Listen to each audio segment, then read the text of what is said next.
Chapter 1. Ernestine Miller hugged her sister goodbye as the train whistle blew.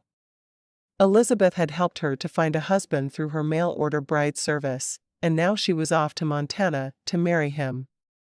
She waved one last time as she stepped onto the train, her heart beating a mile a minute. She was heading west, away from all the people who believed she was a menace to society. Away from everyone who knew her as just one of the children who made up the demon horde. Never again would she have to hear those words applied to herself.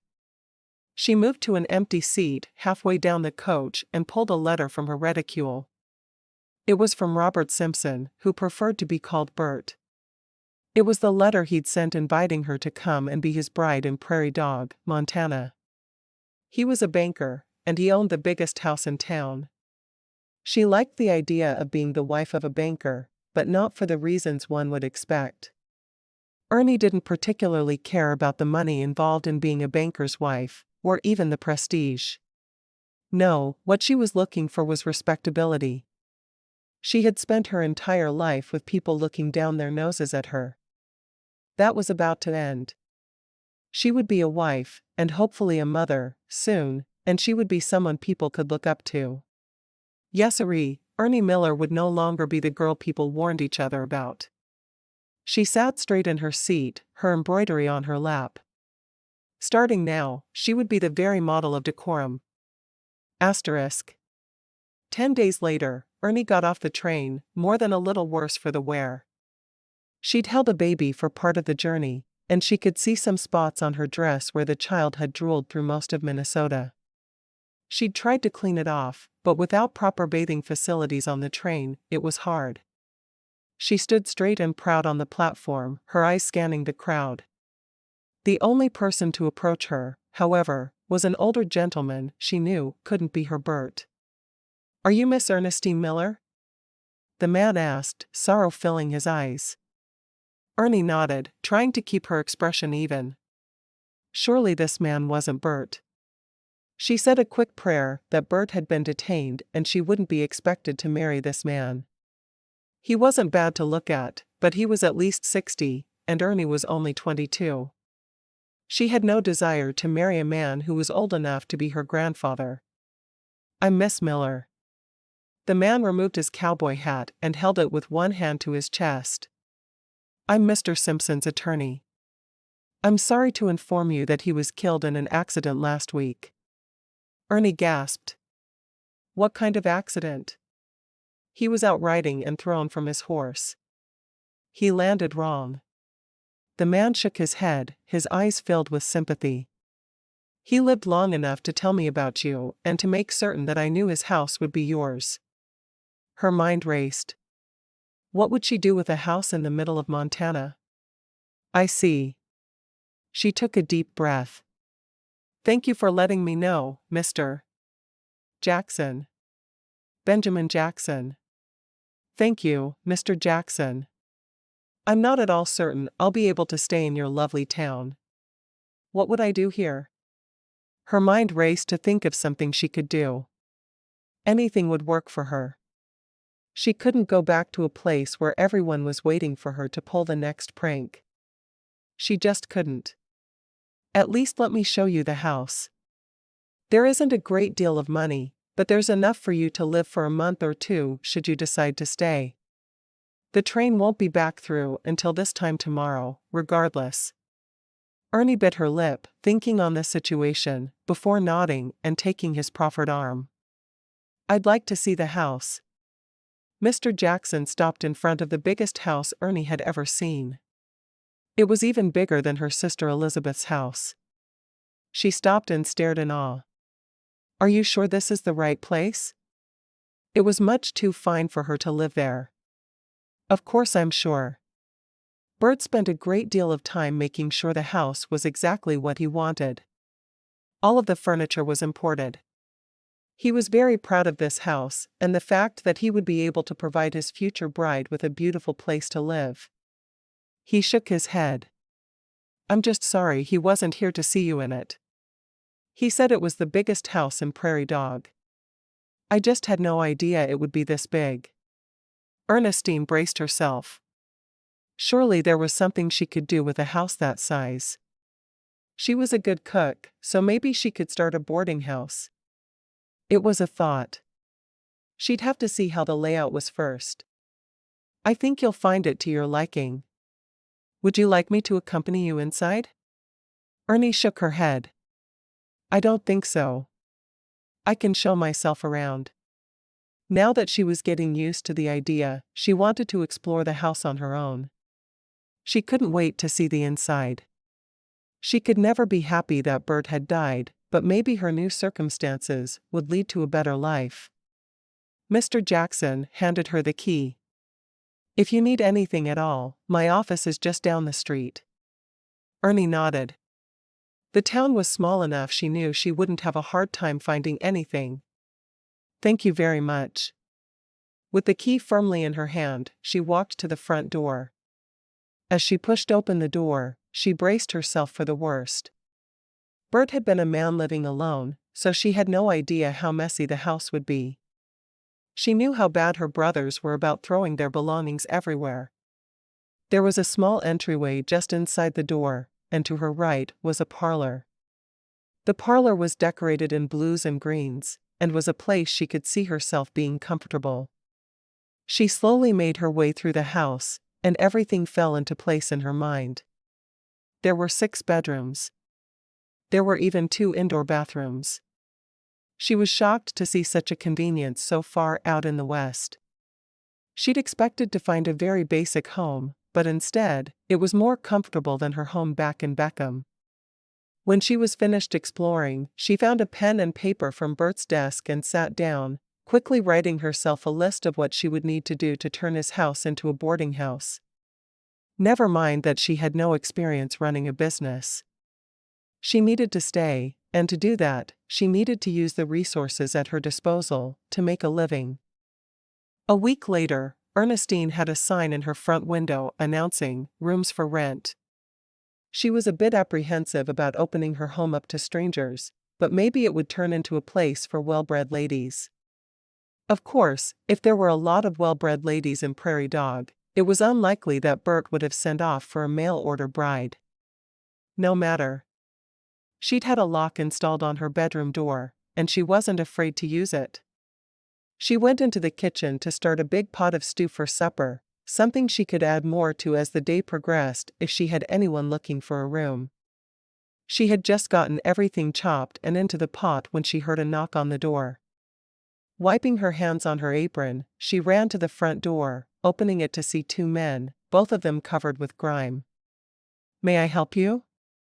The taller of the 2 men nodded, removing his cowboy hat. Yes, ma'am. I'm Clifford Solomon, and this is my friend, Jake Diggory. We just rode into town, and we saw your sign in the window. Any vacancies? Ernie felt her heart beating faster. Her first guests. Boarding houses have guests and not customers, right? Never mind that. Focus, Ernie. Focus. I have a couple of rooms you could have. I'm Ernestine Miller. She opened the door to let them in, frowning at the dirt covering them. I have 2 bathrooms downstairs, and I'd appreciate it if you men would make use of it before traipsing through my clean house. Clifford laughed. You would you? I guess we can wash some of the grime off before we see our rooms. I would appreciate that. Ernie mentioned the cost for a room, and both men nodded. Do you think you'll stay long? Clifford shrugged, making Ernie wonder if the other man ever spoke. We're hoping to start a saddle-making shop here in town. How long we stay depends on whether or not folks are interested in our services. Ernie had never given a thought to where saddles came from, so she was a bit curious, but decided not to pester the men. All right. I'll accept that for now. Come in and get your baths. You have your choice of rooms upstairs. She turned to head back to the kitchen, calling over her shoulder, supper's at 6. If you want lunch, that'll cost you extra, and you need to let me know now. Clifford looked at his friend, shaking his head. She's a spitfire. I guess I was expecting a motherly type.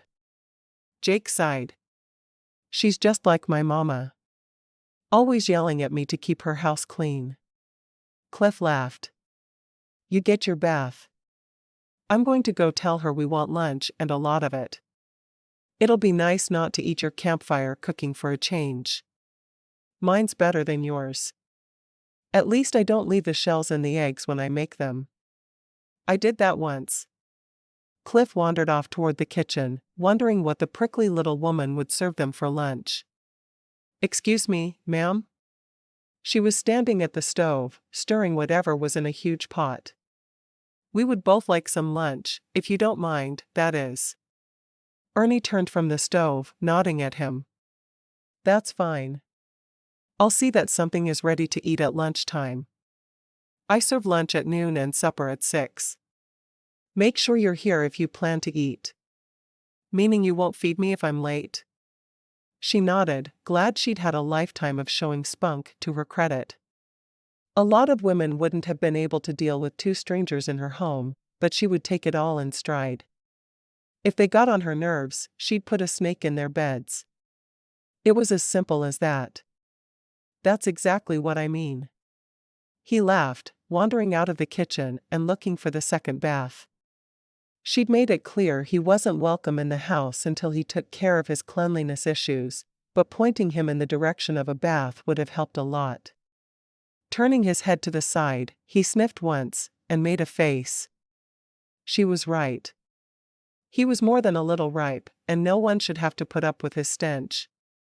He kept opening doors until he found a bathroom, accidentally opening the door to her bedroom in the process. It didn't look as feminine as he'd expected. He quickly closed the door and moved on until he found the bathroom. Ernie put her hand over her heart as the man left her kitchen. He was dirty and smelly and, he was sort of attractive if you liked the rugged type. She wasn't sure what type she liked, because she'd never really had a chance with any man back in Beckham. They all heard she was one of the demon horde and moved on. What could she make for 2 big men who seemed hungry? She peered into her icebox and pulled out the leftover roast from the night before. Roast beef sandwiches with plenty of gravy and mashed potatoes. That would fill them up, and she could easily have it ready before noon. She hummed to herself as she hurried around the kitchen, gathering potatoes and carrots to peel. She'd slice the bread and make up a good thick gravy for them. Yes, lunch would be served, and it would be delicious. After his bath, Clifford wandered into the kitchen, a towel around his neck. Something smells delicious. Ernie jumped, spinning to face him. I've been living alone, so you have got to give me warning when you come into a room. You're going to scare the living daylights out of me. Sorry, ma'am. I didn't mean to frighten you. Ernie shook her head. Lunch will be ready in a few minutes. Why don't you go get your friend and come back down? Do you enjoy coffee? Yes. We both like coffee. And they had run out 3 days before as they'd ridden across the prairie. It was a beautiful area, but the ride had been long. Then I'll make a pot. She waved her hand at him. Go on then. Get him. Cliff laughed softly.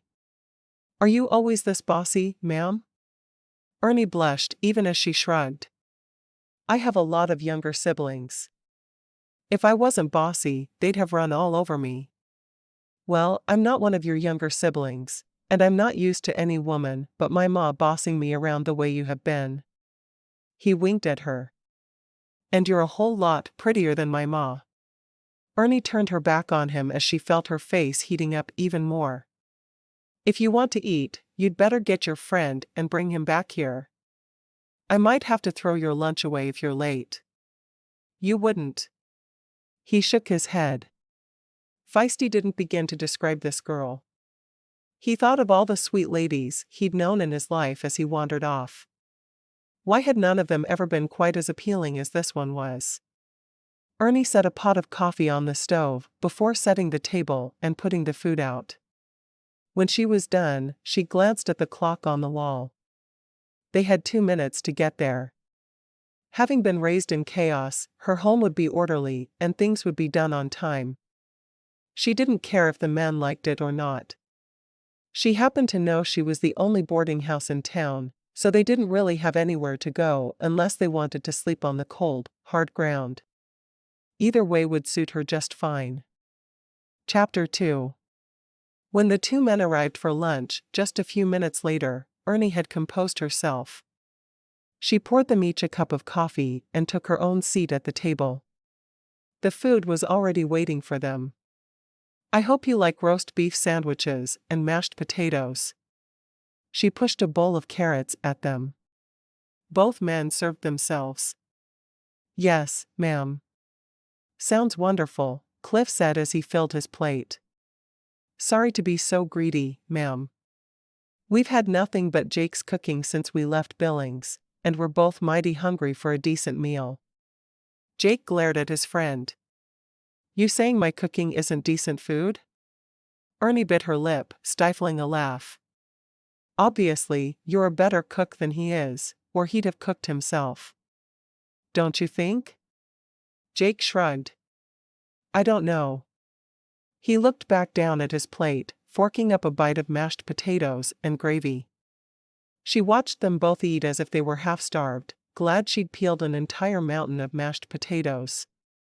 She might have to charge more for lunch than she'd planned if they always ate this much. "Where are you from?" Cliff answered for both of them. "I'm from a small town in South Dakota, and Jake's from Wisconsin. We met in Billings, and it didn't take us long to realize we both have an interest in saddle making. So we decided to team up and open a saddle shop. This town isn't very big, but we can always do catalog sales. I don't think it'll be long before cowboys are willing to ride 100 miles to get a Solomon degree saddle for their horses." "Are your saddles that much better?" she asked. Being raised on a farm back east, she'd only ridden bareback. She had no experience with saddles at all. "We think so," Cliff responded. "We like to custom make each saddle for the man who will ride in it. Ours are more comfortable, and they last longer." "Yes, ours are better." He didn't like to brag, but their saddles were better than anything he'd ever seen. Facts were facts. "Wow. They do sound superior. Judging by the number of unattached men in church last Sunday, I would say there will be plenty of business here." Cliff raised an eyebrow. "Unattached men? Does that mean you're in the market for a man in your life?" She was awfully pretty, and he couldn't help but wonder what she was doing living alone. Was she a widow? Ernie blushed. "My fiancé was killed a couple of weeks ago. I don't think it's been long enough for me to even think about another man yet." "I'm sorry for your loss." The words were automatic. "So are you new in town?" She nodded. "I came here to marry Bert, but he was dead upon my arrival. He was thrown from his horse. Maybe one of your saddles would have saved his life." "Was he a good horseman?" Cliff asked. "I don't rightly know. Probably. I have a feeling he was good at everything. It wasn't any of his business to know anything about Bert." Why she felt protective of a man she'd never met and had only exchanged a couple of letters with, she wasn't sure, but she did. Cliff frowned at her. "But you don't know? And you were going to marry him?" "I don't inspect the way a man rides a horse before I decide if he's allowed to court me. What kind of woman would I be if I did that?" "What's wrong with you?" "Hey, hold on. You're the one that doesn't know anything about the man she was supposed to marry." He shook his head. "Maybe you should get to know a man before agreeing to go before a preacher." She sighed. "I came here as a mail-order bride. I should probably go back home, but, well, I don't want to. I want to prove to myself and everyone else in the world that I can make it on my own." Cliff looked at her skeptically. "Are you sure you can? I mean, you're awfully pretty, but running a boarding house and cooking for a bunch of strangers isn't for the faint of heart. And how safe is it for you to be around men you've never met?" I have a lock on my bedroom door, and I plan to use it. He sighed. And you really think that would keep a man from hurting you if he were intent on doing so? He shook his head. I think maybe you should pick out one of those unattached men you saw at church, or you should get right back on the next train and go back to wherever you came from. Where did you come from? Massachusetts, and I'm not going back. My sister has been running a successful business for more than 10 years. If she can do it, then I can do it. Elizabeth had never been a part of the demon horde though. The kids had gotten progressively worse after her. Not that he knew anything about the demon horde, and she wasn't about to tell him. He wiped his mouth and dropped his napkin onto his plate. We'll see. He stood up, noticing that her backyard was overgrown. Might be time to buy yourself a lawn mower and get that lawn trimmed up. With you living in town and running a business from your home, you want it to always be in tip-top condition. She peered out the window at the backyard. Maybe. I don't know. He shook his head, watching as his friend stood. We're going to go and find a place to run our business. Maybe you should concentrate on yours. Or go back east where you belong. She refused to listen to him and finished her lunch after they'd left. She was going to need to figure out the lawn mowing situation, but there had to be a boy in town she could hire. Didn't there? Asterisk. Ernestine worked all day on the house. She was making curtains for each room, trying to get them to match the decor Bert had picked out. She was hanging curtains in the front parlor when she heard an odd noise. It sounded suspiciously like a goat, but there was no reason for a goat to be near her home, was there? They were in town, after all. Granted, it was a small town, but goats shouldn't live among the people, should they? She finished hanging the curtains and went to investigate. Sure enough, there in the middle of her backyard was a goat. He was tied to a stake in the middle of the yard and was happily munching on her grass. Next to him was Cliff, looking as if he was proud of his solution to her problem. I don't believe I ordered a goat, Mr. Solomon. She put her hands on her hips and glared at him. What will I feed him? He seems perfectly content to eat your grass, Miss Miller. He does now. What will he eat in the winter? I presume there will be snow on the ground come winter. Ernie shook her head. Did the man have no brains whatsoever? He shrugged. I guess you could keep Roscoe in the livery come winter. Roscoe? You not only brought me a goat, but you've named it Roscoe? What are you thinking, Mr. Solomon? I'm solving a problem for you, Miss Miller. Now say thank you prettily, and I'll be on my way. She continued to glare at him. How could he think he was helping her solve a problem when he'd added to her troubles? She wasn't sure she could take care of herself, and he expected her to take on a goat. What did she know about raising goats?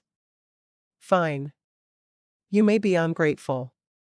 See if I bring you any other gifts. He tipped his hat to her and walked away, mumbling under his breath about persnickety women.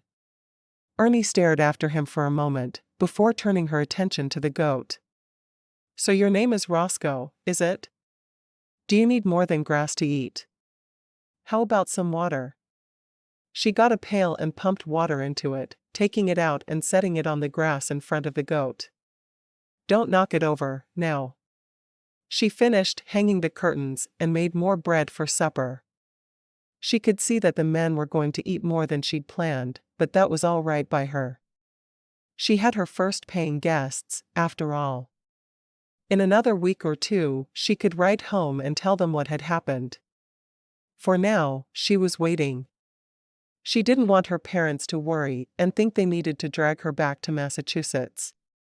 Supper was ready a few minutes early, so she went out back to check on Roscoe, finding that he'd knocked over his bucket of water. Well, don't blame me if you get thirsty when you knock your water over. Now I understand the expression, stubborn as a goat.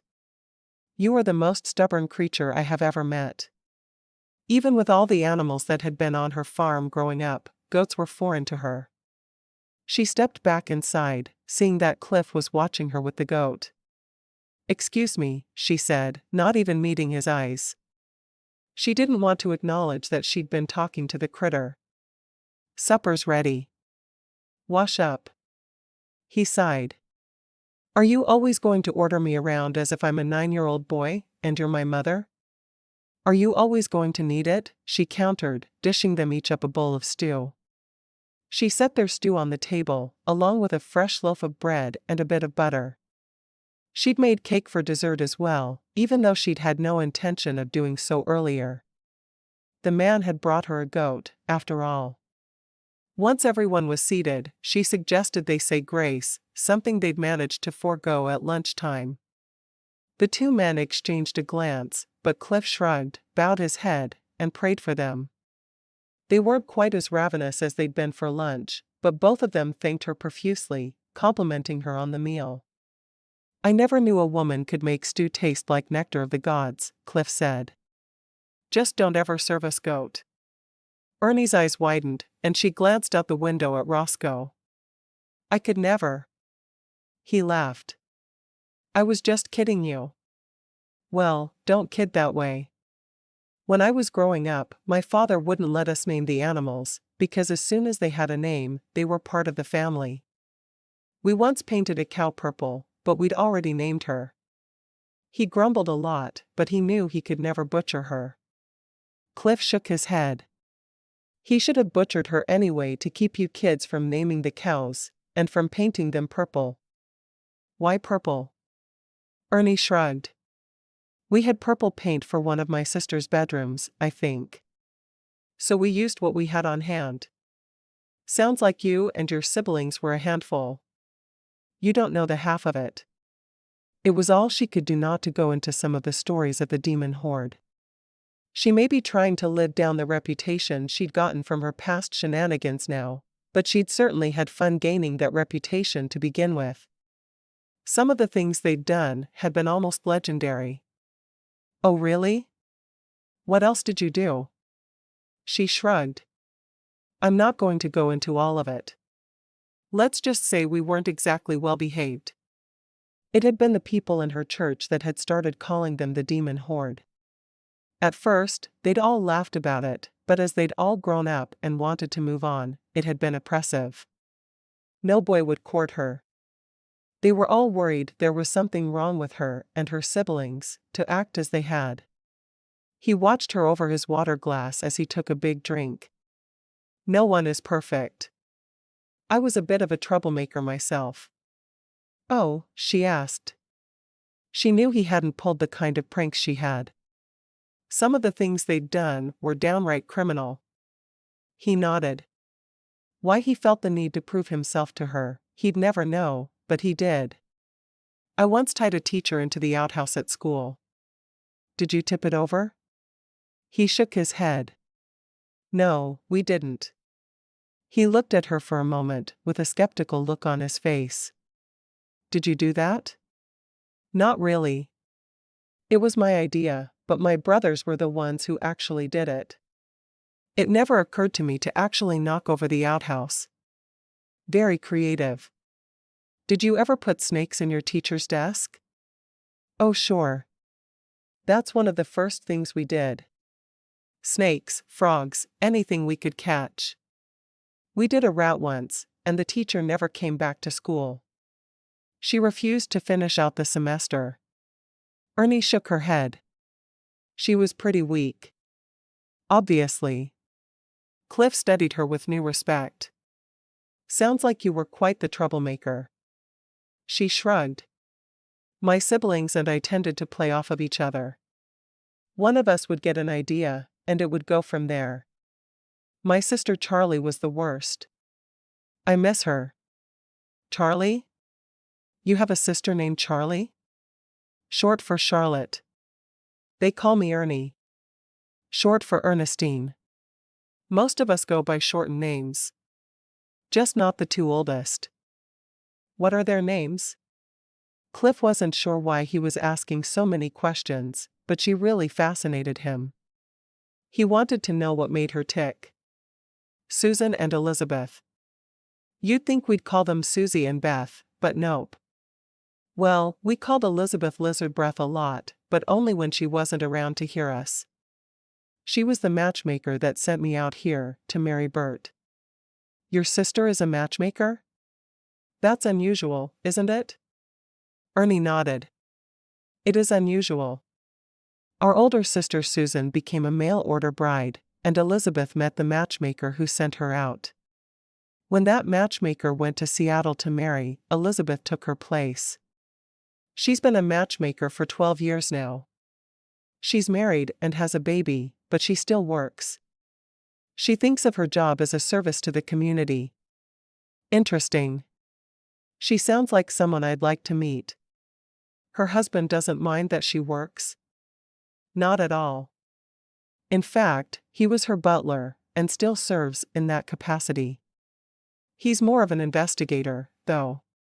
He's a former Pinkerton agent, and he checks out the men that women are sent to marry. Is everyone else still close to home? Ernie shook her head. Nope. Wally married and moved to Idaho, of all places. Charlie is here in Montana somewhere. I'm not sure how close we are to Mistletoe. Do you know it? No. I've never heard of Mistletoe. Is that a city? She nodded.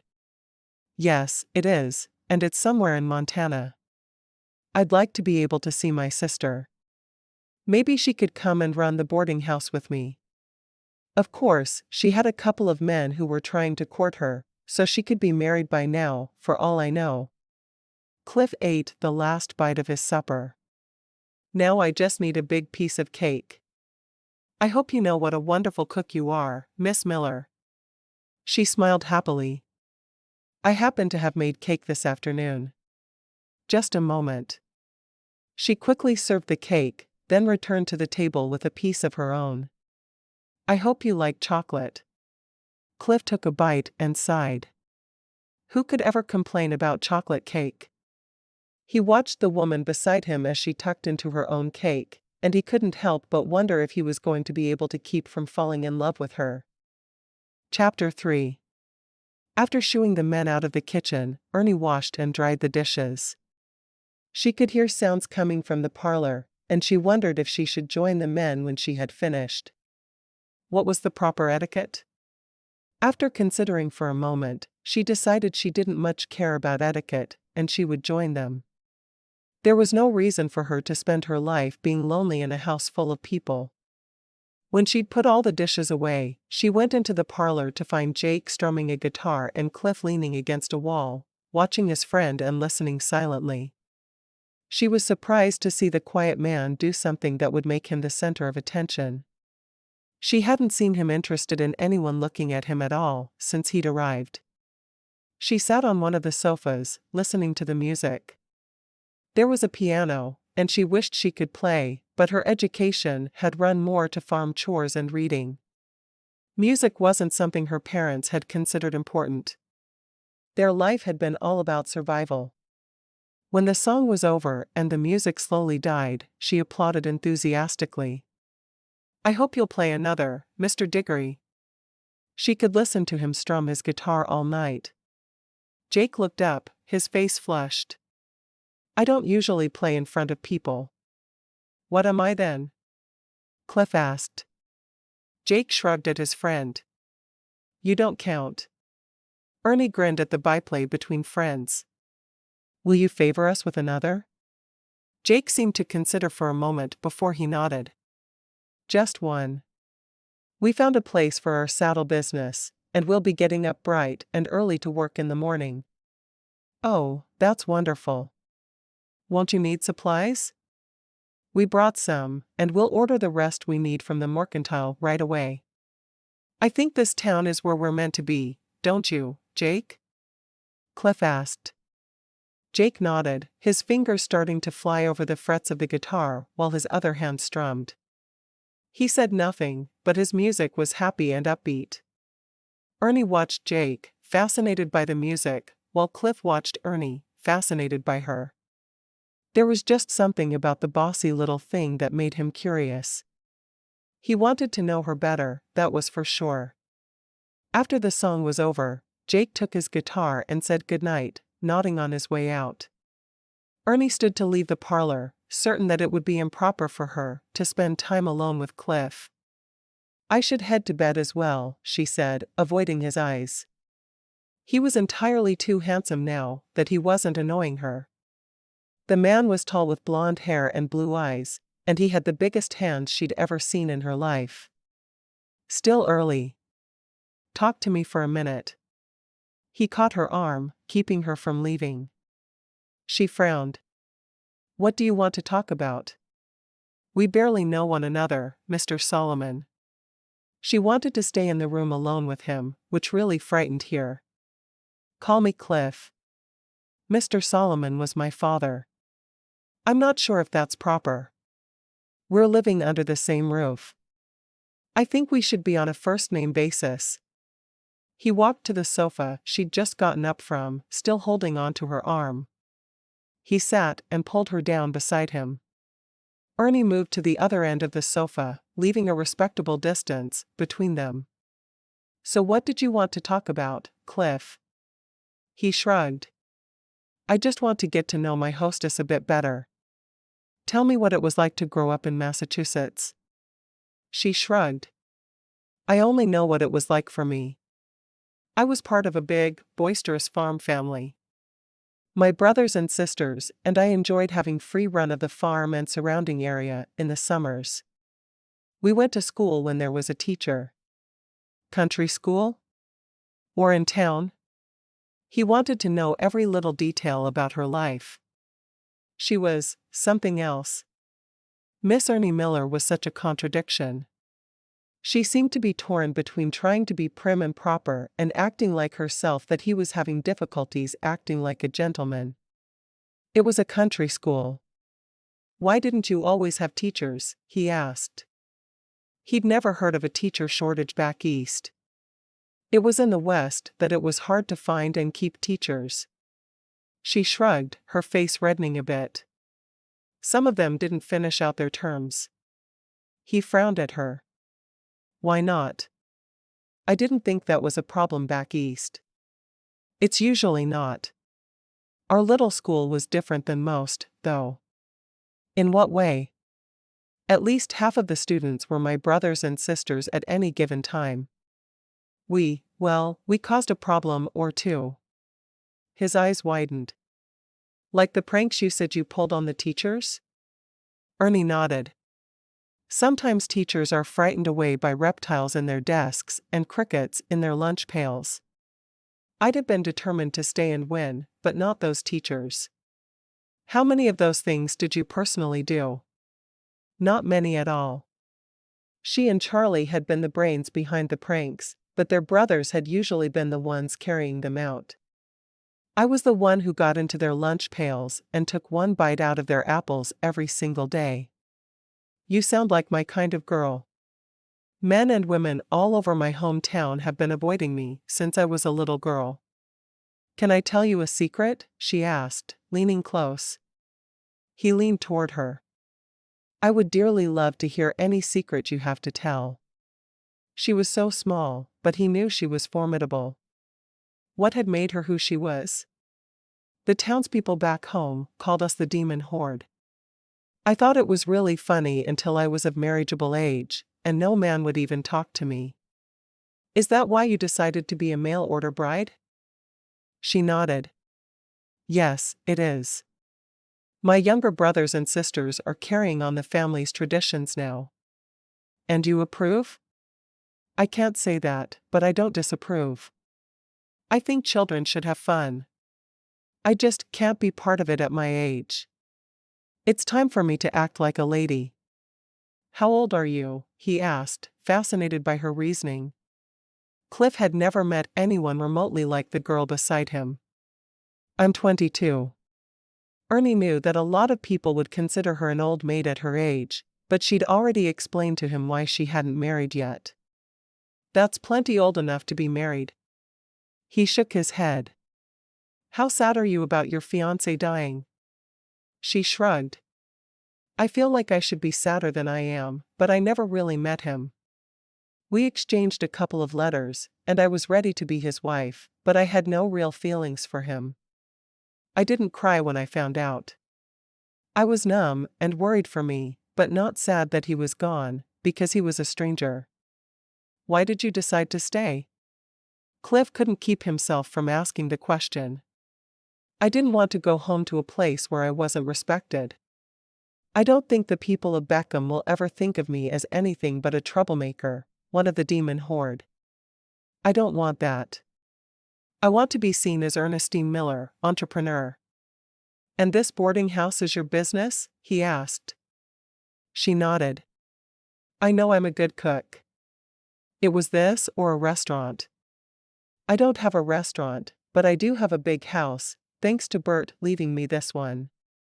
I think you'd be a fabulous restaurateur, but I'm happy you're running a boarding house. Gives my friend and I a place to stay. And I hope it gives me time to get to know you. Cliff wondered what the best way to get her attention was, and decided he'd just blurt out what he was after. I want to court you, Ernestine Miller. She looked at him with surprise. You do? No one had ever said that to her before. He nodded. Would that be acceptable to you? Depends what you mean by courting. She'd heard about men who thought courting meant sitting around kissing, and more. She wasn't that type of girl, despite how wild and undisciplined she'd been in her youth. She hoped she wasn't giving him the wrong impression. Well, I was thinking we could go for walks or buggy rides. I could accompany you to church on Sunday, he said. He liked the idea of going to church with her the most. Then the other men would know to stay away. She slowly nodded.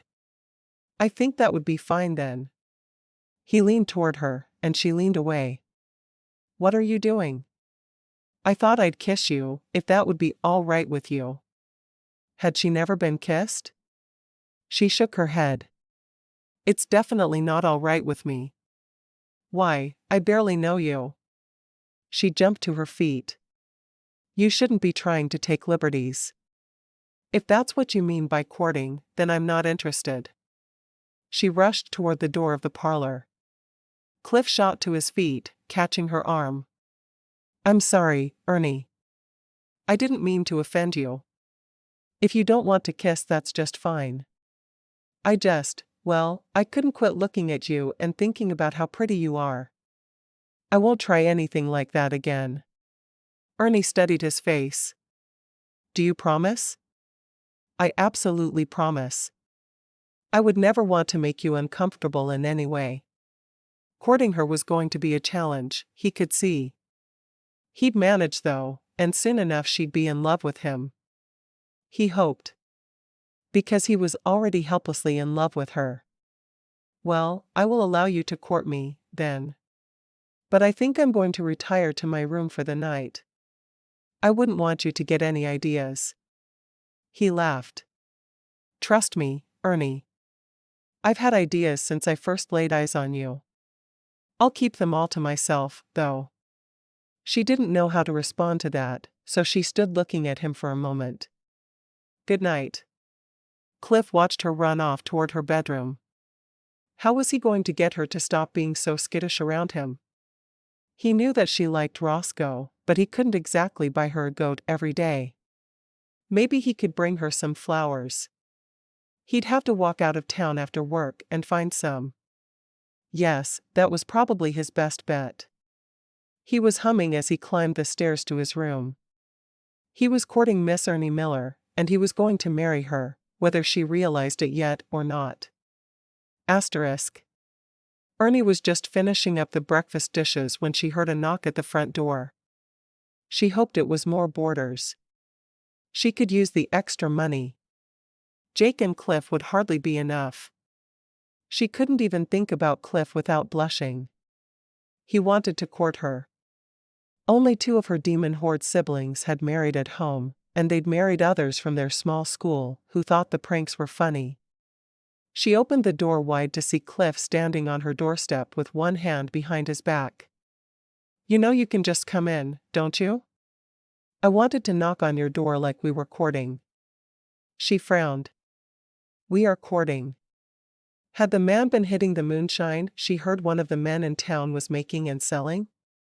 Yes, but these flowers make it more official. He pulled the flowers from behind his back and thrust them at her. It was a hodgepodge of wildflowers, colorful and pretty. She smiled as she took them and raised them to her nose. Thank you. You're very welcome. He took her free hand and raised it to his lips, kissing the back of it gallantly before turning and leaving. I'll see you at lunch. She smiled as she shut the door behind her, sighing happily. He was trying to court her properly after all. She didn't know where it would all lead, but she couldn't complain at all. Taking down a glass from the cabinet, she filled it with water and added the wildflowers. She hadn't yet found a vase in the house, if there was one. She hurried back to her work, cleaning the bedrooms and the bathrooms, before she went to the mercantile for more food. If she was going to be cooking 3 meals a day, she needed to have more supplies on hand to do so. At the mercantile, she smiled sweetly at Mrs. Abbott, the wife of the owner. It's good to see you today, Mrs. Abbott. The older woman sniffed. Good day, Miss Miller. Ernie couldn't help but feel snubbed as she walked to the back of the store, picking out the food she needed. More flour for certain, because the men ate bread as if they had never seen it before. Sugar, of course. More cakes. As she put small items into the basket over her arm, she felt eyes on her, and she looked up. Mrs. Abbott was whispering with a lady she had yet to meet, and they were both watching her. Ernie sighed. She hated being the object of gossip, but it had happened often enough in her life that she knew the only way to deal with it was to face it head-on. She marched straight over to the older women. What have I done that warrants your attention, ladies? The 2 women exchanged a glance. You were seen sitting in your parlor alone with a man staying in your house last night, Mrs. Abbott informed her. I'm running a boarding house. Men will stay there.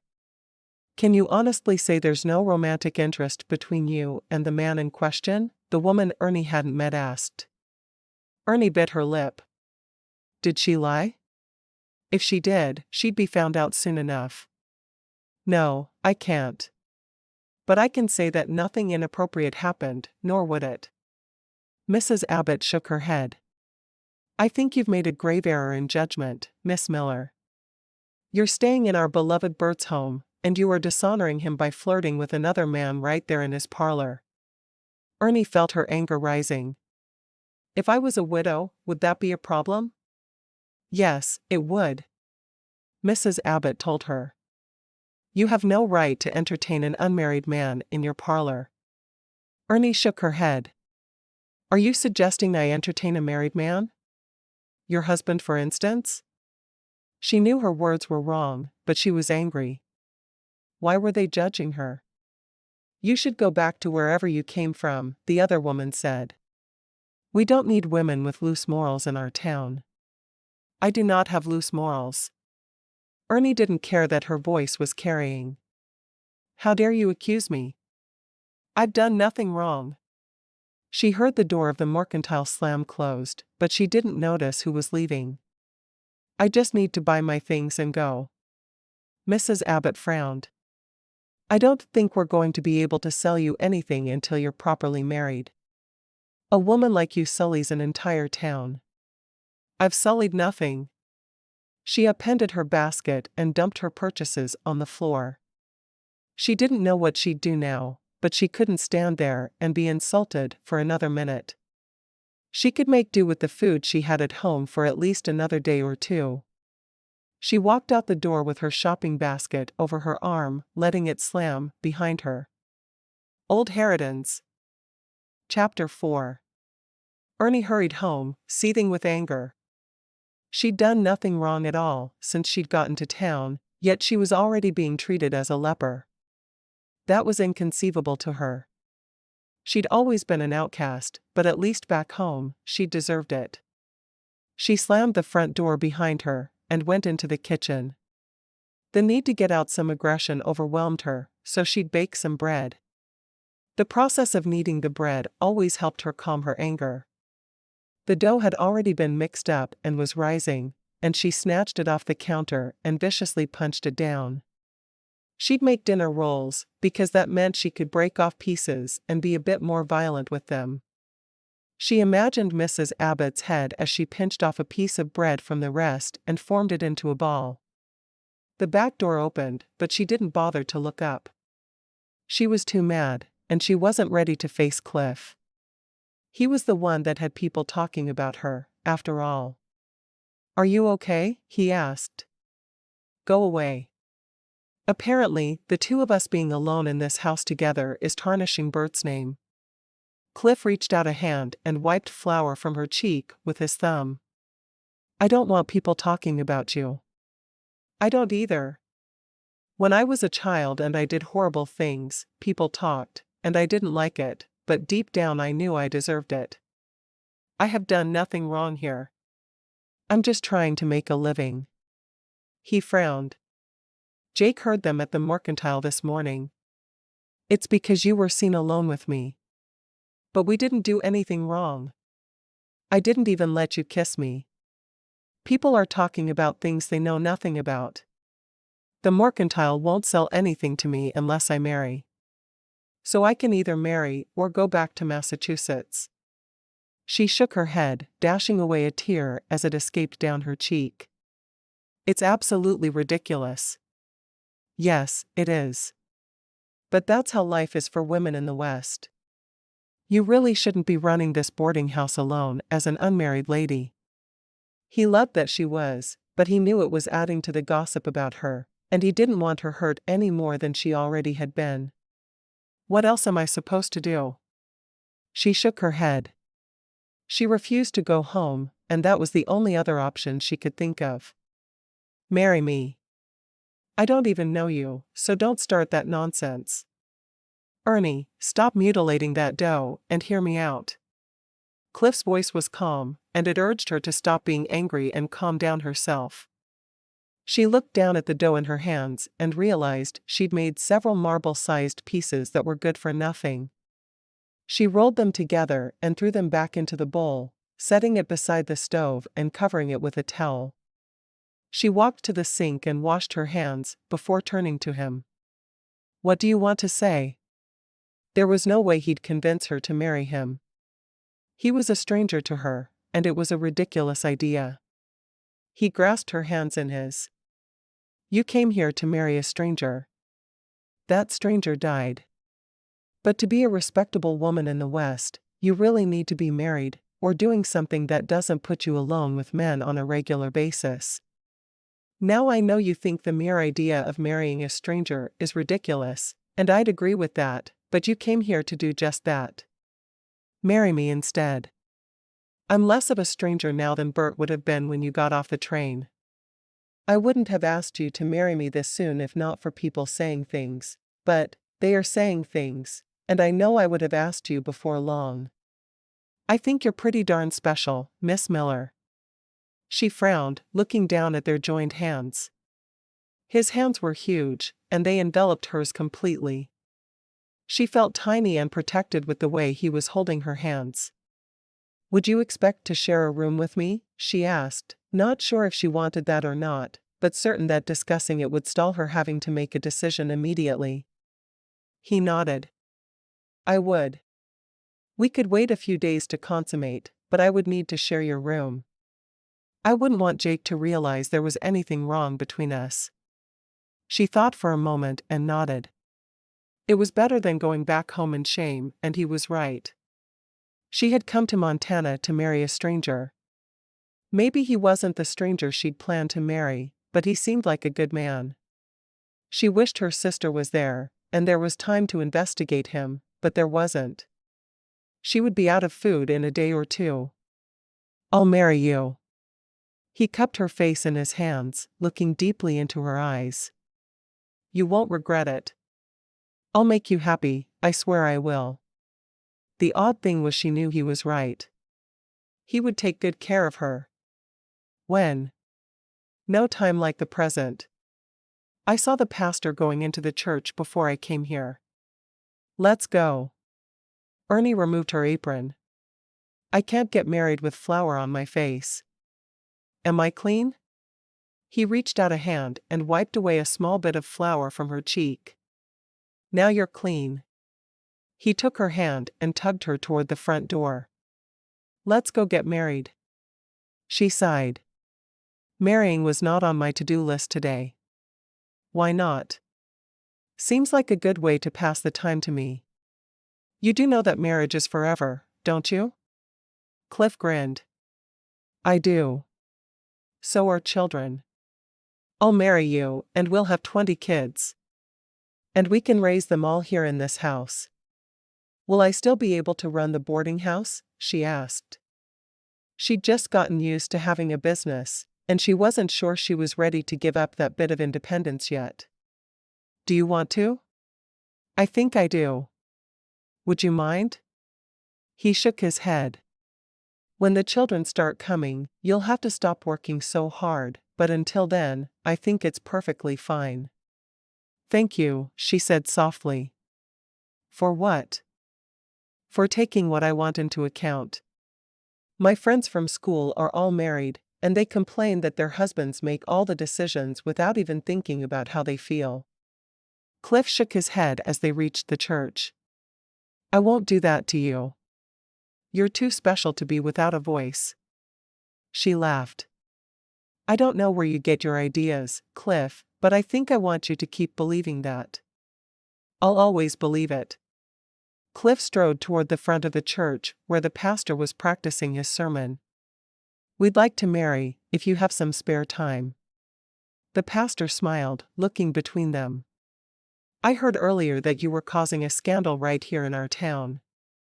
Want to talk about that, Miss Miller? Ernie groaned softly. I opened a boarding house, and I made the mistake of talking at night with one of the guests. I should have known better, and I will forever repent of my bad behavior. It was all she could do not to roll her eyes at the pastor. Thankfully the man of God had a sense of humor, and his laughter boomed through the church. I'm less worried about your indiscretion, if it can be called that, than I am about the women who are talking about you. How do they reconcile gossiping with calling themselves women of God? With judging you so harshly? I'll never know, but I will marry you. He looked around. You didn't bring any witnesses? Ernie shook her head. I never even considered it. No matter. I'll go pluck a couple of innocent bystanders off the street. Excuse me one moment, would you? The pastor excused himself and came back less than a minute later with 2 men. During his absence, Ernie hadn't dared to look at Cliff. The ceremony was short and sweet, which seemed to be the pastor's style. When he'd pronounced them man and wife, he said to Cliff, If you don't kiss her, I will. Cliff laughed, grabbing her to him and kissing her for the first time. His lips brushed against hers sweetly. Ernie felt her heart beating faster at the quick brush of his lips against hers. Just when she thought she was starting to enjoy it, it was all over and he was speaking with the pastor. I guess we'll see you on Sunday. Thanks, Pastor. The older man lifted his hand in a goodbye. Just make sure you're good to each other. I always hate marrying people. I don't mind funerals, because I know how those will turn out. Weddings scare me, though. I never know if people are going to stay together or treat one another poorly. I want my couples to live happily ever after and have many children. Ernie blushed. We'll do our best, Pastor. The pastor threw back his head for another booming laugh. See that you do. Cliff led her back across the street to her boarding house. It's not even lunchtime. I should get back to work. Ernie frowned at him. Just like that, huh? You marry me and hurry back to work? Did you have something else in mind? He asked, surprised at her protest. She nodded, crooking her finger at him. Come here, Mr. Solomon. Anything you say, Mrs. Solomon. He stood in front of her, gazing down at her. He hadn't woken up planning to marry today, but he'd sure grabbed the brass ring, or the wedding ring, with both hands when it had presented itself. I want a kiss. A real kiss, not the kind you gave me with the pastor and those two men watching. Who were they anyway? No idea. But I'm happy to kiss you anyway. She bunched her hands in the front of his shirt and pulled him down to her, pressing her lips to his. After that, she had no idea what to do next, so she waited, but she didn't have to wait long. He wrapped his arms around her and took control of his kiss, his lips parting hers, and his tongue going to meet her own. Her hands moved to the back of his neck and stroked the short hair there. She was downright pleased with herself for marrying him. And pleased with him for kissing her. At that moment, she was even a little bit pleased with Mrs. Abbott for forcing them to marry in the first place. When he finally lifted his head, her lips were red and moist. Happy now? He asked softly. She nodded, her eyes a bit dazed. I do believe I am. She rested her head against his shoulder when she heard the loud baaing of a goat. I think Roscoe needs more water. You can change his name if you want to, he said, his arms still around her and his hands still stroking her back. That's okay. I might name him after a girl I knew in school who was stubborn as a goat, but I'd have to change the spelling to Aaron for a boy. He laughed. You can name the next critter in your life anything you want. For now, let's keep him Roscoe. I'd be thrilled with that, Ernie told him. Go back to work. I'll have lunch ready in, she trailed off as she glanced at the clock on the wall. An hour. I'll have lunch ready for you and Jake in an hour. Sounds good. She smiled as he walked away from her toward the front door. What's Jake going to say when you tell him that we got married this morning? He'll ask me what took me so long. Ernie couldn't help it. She burst out laughing as she hurried back to her bread. What was she going to make for lunch on such short notice? For the next hour, she rushed around the kitchen, finishing up the rolls she was making and quickly chopping the vegetables for some soup. It was the quickest thing she could come up with. She needed to get to the store soon. She smiled to herself as she thought about it. If they said anything about her behavior, she could inform them that Cliff was her husband. She sang softly to herself as she set the table and got ready to serve her husband and his friend a good hearty lunch. After lunch, she'd shop and move her new husband's belongings to her bedroom. If he kept kissing her the way he had, she might not make him wait to consummate the marriage. He made her stomach flutter when he kissed her, and she couldn't imagine that was a bad thing. She'd also have to sit down and write a letter to her parents and her sister, Elizabeth.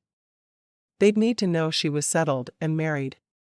She was supposed to write as soon as she got there, but she hadn't known what to say. Now she had a lot to tell them. Chapter 5. After supper that evening, Jake offered to find another place to live. Why would you do that? Ernie asked. I'm still running a boarding house. But you don't want me underfoot. You just got married. Jake frowned at her, his eyes going over her head to Cliff.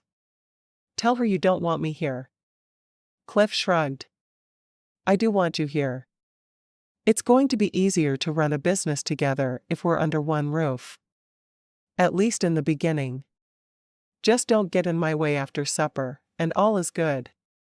Get in your way how? Jake asked. Well, don't bring your guitar down and take all of her attention from me. I want her to look at me like I'm the hero, not you. Ernie rolled her eyes. She couldn't help herself. You two go into the parlor or something.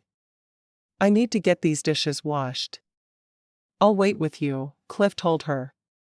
No, you won't. I won't have you underfoot while I'm doing the dishes. You'll just get in my way. Married for less than a day, and she's already ordering me around and kicking me out of her kitchen. Jake shrugged. You knew she would be.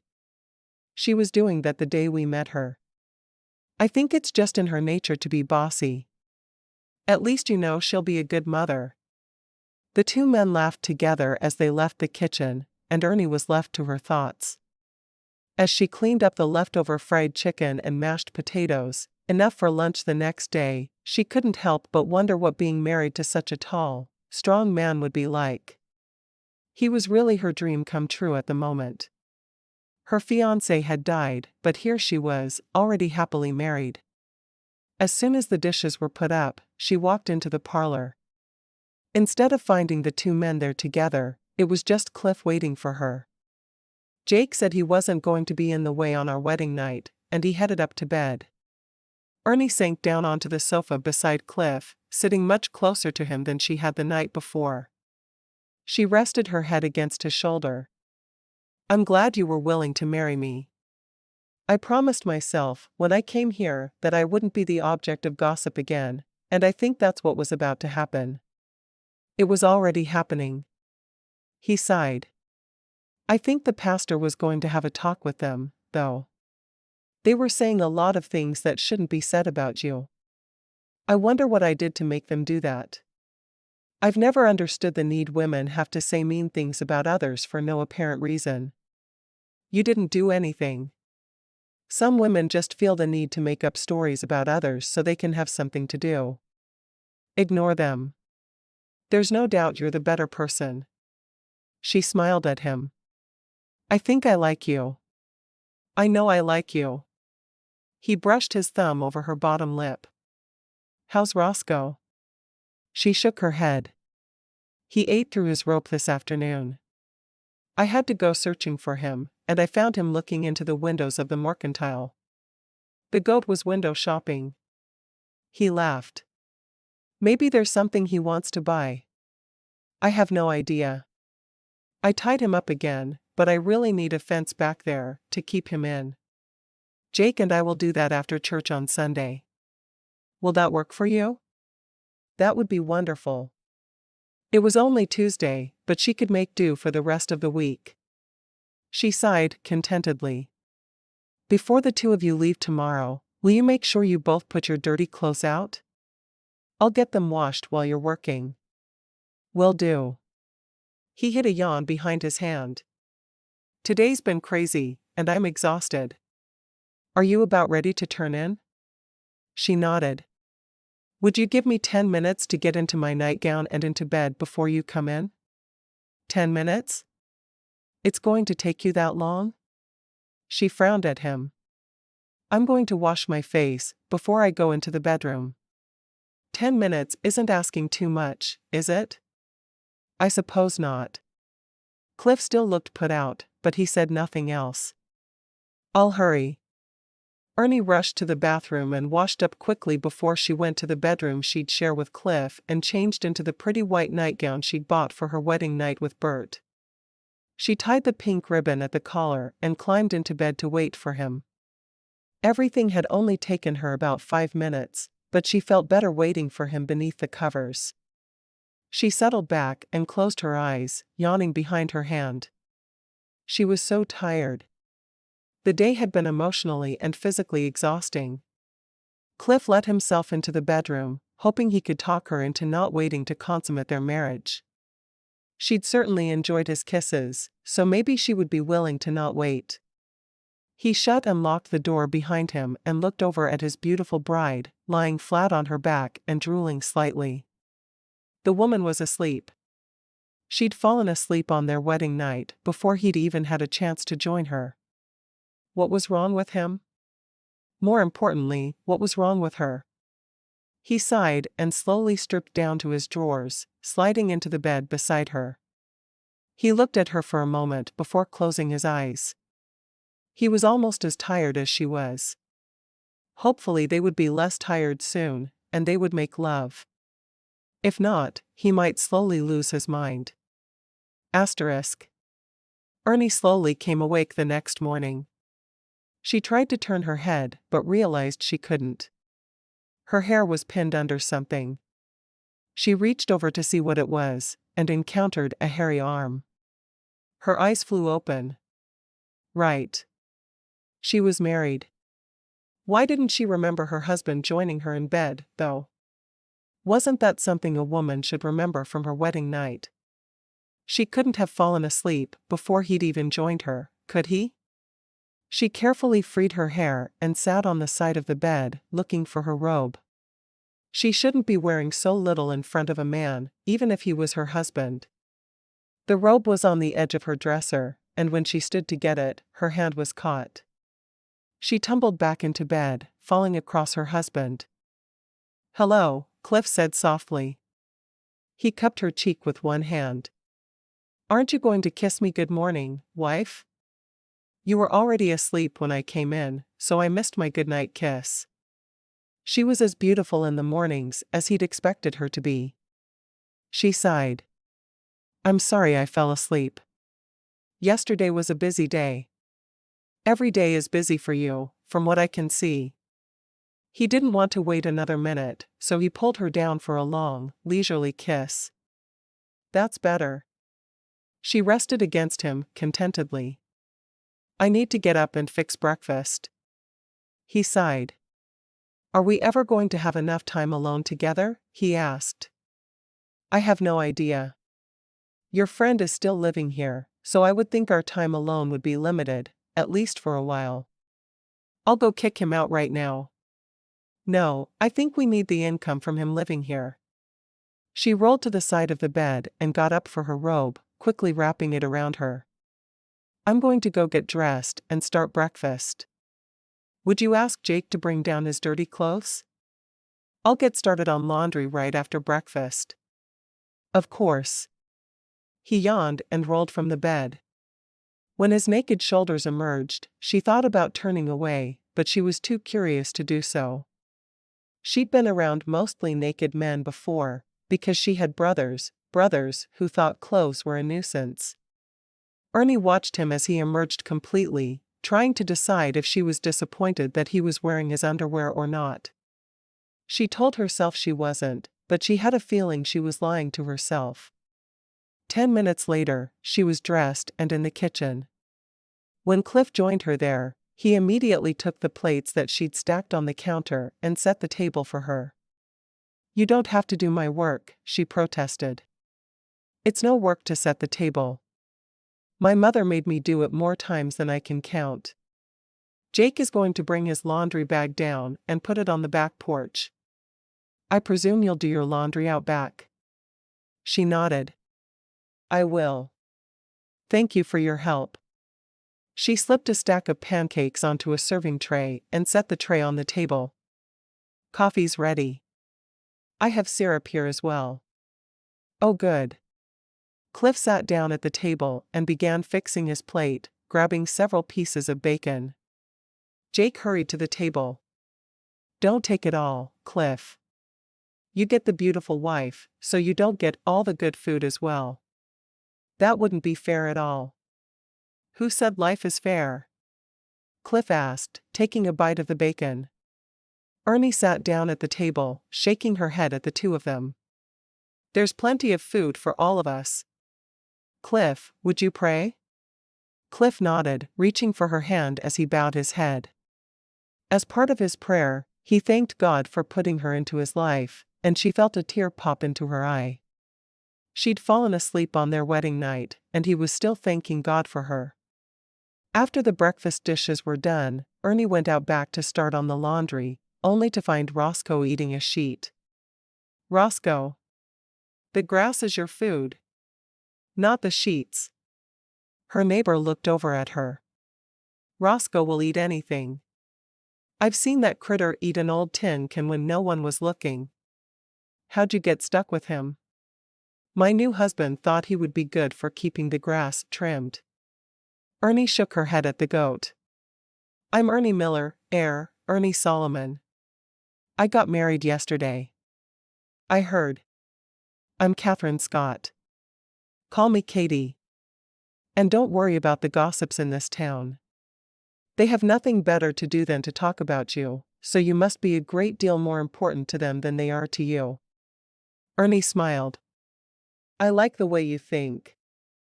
Thanks for the kind words, Katie." The woman looked to be close to her age, and she hadn't made any friends in town yet, so she was thrilled to meet someone kind. I missed church on Sunday because the baby was sick, Katie said with a sigh. She seems to get sick a lot. I hope she grows out of it soon. You only have the one? Ernie asked. She wanted at least 5 children. She was pretty sure she didn't want as many as her mother had, but 5, that seemed like just the right number. Katie nodded. Her name is Abigail. She's a sweetheart. How old is she? Ernie used the scrub board on the laundry as she talked to her new friend. 4 months. She's still so little. How long have you been married? 2 years, Katie said with a smile.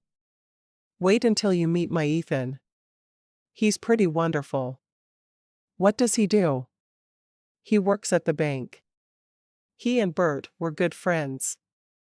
I'm sorry for your loss, Ben. Ernie was surprised how easily the words came to her. She'd heard them multiple times since coming to town, but she had never felt they applied to her. She didn't feel as if she'd lost someone. Thank you. I hope you don't think you've done anything wrong by marrying so fast. I may be making a mess of this, but I think I would feel strangely about marrying someone when I'd just lost a fiancé. However, I don't think you should. Ernie nodded.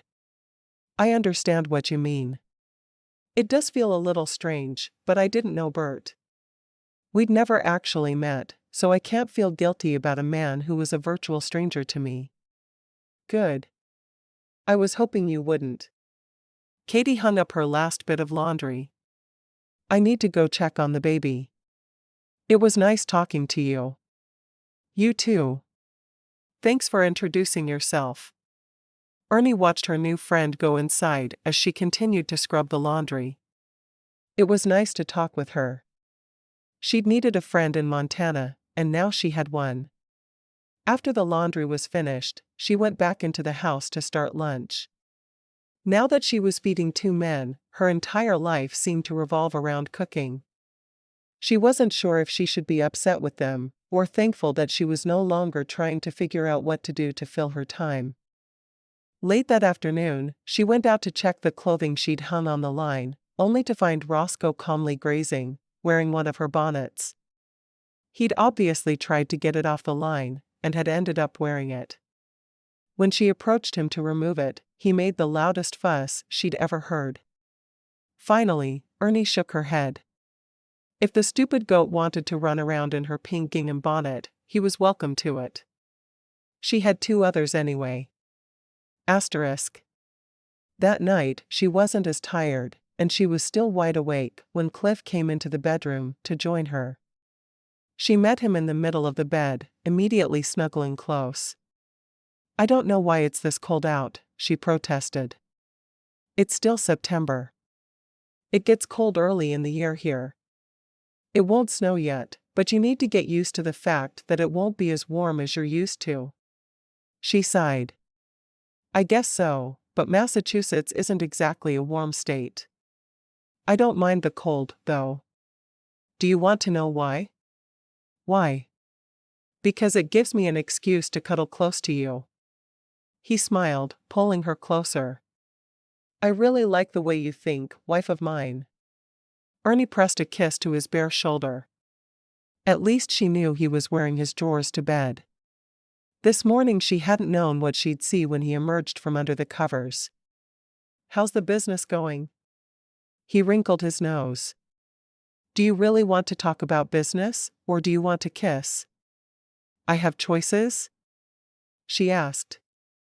Always. He nodded. What's your choice? I think I'd rather figure out what lovemaking is all about, she said boldly. She was surprised at how calmly she'd been able to say the words, because inside she was shaking with fear. I was hoping you'd say that. He pulled her closer, his hands going to her back under the covers. Don't worry, it'll be fun. She laughed. I certainly hope it will. My mother told me she was a big fan, which is why she ended up with so many children. I just don't want to have 14 like she did, okay? He laughed. How about 5? Did you read my mind? She turned sweetly into his arms and pressed her lips to his. She knew that was what she needed to do to start things. She'd let him figure it out from there.